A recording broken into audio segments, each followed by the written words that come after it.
Opposition leader commending EU's withholding of funds to Guyana's unpatriotic finance minister.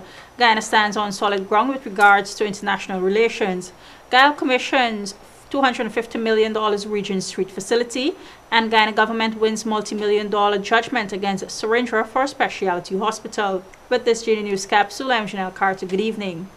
Finance Minister Dr. Ashni Singh says the comments by the APNU leader lauding the European Union for withholding funds earned by Guyana is unpatriotic.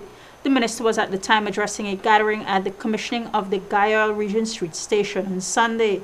How can one describe oneself as a patriotic political leader and yet commend an international agency for denying financial inflows that will redound to the benefit of the people of our country?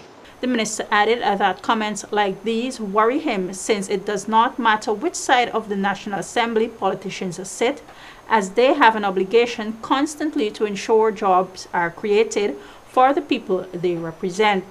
In January 24th edition of the Kaitro News, opposition leader David Granger and party member Carl Greenidge are quoted as lauding the EU for withholding financial aid to Guyana. Minister of Foreign Affairs Caroline Rodriguez-Burkett says Guyana is looking at non-traditional partners even while consolidating relationships with traditional ones.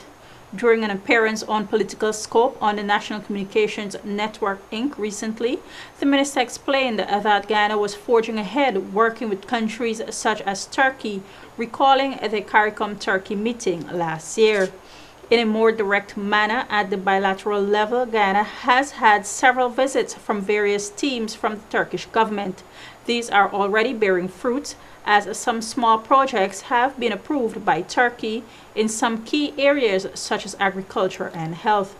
Minister Rodriguez-Burkett also mentioned that association with Chile will unfold, as that country will be establishing an embassy here in Guyana by the end of this year. Mere weeks after it commissioned an aviation fuel facility, the Guyana Oil Company has opened another, the $250 million Regent Street retail facility. Finance Minister Dr. Ashni Singh joined officials of the oil company to commission the facility. He lauded the company for its achievement and highlighted the importance of creating a stable environment for the expanding commercial landscape. Guyana has demonstrated that a company in public sector ownership like itself can in fact be competitive, be on the cutting edge of the competition, and provide important leadership in the marketplace. With these and other investments, Minister Singh said the company has defied the stereotype of public sector companies, showing that it can be competitive and provide leadership in marketplaces. Attorney General Anil Nandlal recently announced that judgment was granted in favor of the government of Guyana in its case against Surrendra Engineering with regards to the construction of the specialty hospital. On September 14, 2012, the government of Guyana, through the Ministry of Health, entered into a US $18 million contract with Surrendra Engineering Corporation Limited of India for the construction and furnishing of the surgical specialty hospital in Turkine, Georgetown. However, as a result of unsatisfactory work and other discrepancies, the government was forced to terminate the contract and file a lawsuit.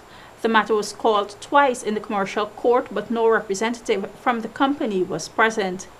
And the Guyana government has been awarded US $4.2 million for special damages, which amounts to Guyana $899.9 million, and interest thereon costs of US $10,714, which amounts to Guyana $2.2 million. The Ministry of Home Affairs on January 23rd launched the Guyana Prison Services Standing Orders to further build the service's institutional capacity. This was an evolutionary process carried out by the Standing Order Committee appointed by the Ministry of Home Affairs, in which a foolproof strategic plan has been compiled as a rule to govern the operational procedures of the prison service by which the ranks are guided.